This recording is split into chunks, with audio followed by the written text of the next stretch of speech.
Hi friends, good morning అండి. బాగున్నారు friends? మేమైతే చాలా బాగున్నాం ఫ్రెండ్స్. మీరు కూడా బాగుండాలని కోరుకుంటున్నాం. ప్రతి ఒక్కరు కూడా ఫ్రెండ్స్, కష్టాలు కన్నీళ్ళు ఎప్పుడూ ఉండేయండి. సమస్యలతో పోరాటం చేస్తేనే మన శత్రువులు కావచ్చు, మనం అనుకోని రీతిలో మనకు ఎదురయ్యే శత్రువు కావచ్చు, ఎలాంటి వాళ్ళైనా సరే ఉంది ఫ్రెండ్స్. ఒక మనిషితో బంధమైన, స్నేహమైన, బాధ్యత అయినా వాళ్ళు ఎలాంటి వాళ్ళు తెలుసుకోవాలి అంటే కనుక తప్పనిసరిగా వాళ్ళతో ప్రయాణం చేయాలి. ఎంత నీచుడైనా కానీ అర్థం చేసుకునే మనసు ఉంటే మనిషిగా మారుతాడు. ఎంత స్వార్థపరుడైనా సరే ఉంది, ఏనాటికో ఒకనాటికి నిజం తెలుసుకుంటే నిజాయితీగా బతకగలుగుతాడు.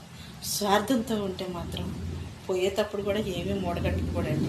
స్వార్థం తప్పనేసి వాడు చేసుకున్న పాపాలకే వాడి పాపాలు వాడు వెంటనే పోతుంటాయి. అన్యాయంగా అక్రమంగా దాచుకునేవాళ్ళు, దోసుకొని సంపాదించుకునేవాళ్ళు, దోసుకొని మోసం చేసేవాళ్ళు సమాజంలో చాలామంది ఉన్నారు ఫ్రెండ్స్. ఎందుకంటే ఆడదాన్ని అడ్డం పెట్టుకుని సంపాదించుకునే వాళ్ళు ఉన్నారు, ఆడదాన్ని అన్యాయం చేసి సంపాదించుకునే వాళ్ళు ఉన్నారు, ఆడదే అవకాశంగా చూసుకొని వాడుకొని వదిలేసే వాళ్ళు ఉన్నారు. అలాంటి నీచులతో మనం కూడా ఎప్పుడో ఒకప్పుడు మోసపోయే ఉంటాం. మీరు కూడా ఎవరో ఒకరు ఎక్కడో ఒకసారి, ప్రతి కుటుంబం సమస్యలు ఎక్కడో ఒకసాట ఉండే ఉంటారు. తాగుబోతులు కావచ్చు, తిరుగుబోతులు కావచ్చు, దొంగలు కావచ్చు, ద్రోగులు కావచ్చు. నువ్వు చేసుకునేటప్పుడు వాడు ఎలాంటి వాడో తెలియదు, కానీ న్యాయంగా ధర్మంగా తాళి కట్టించుకున్న తర్వాత వాడు ఎలాంటి వాడైనా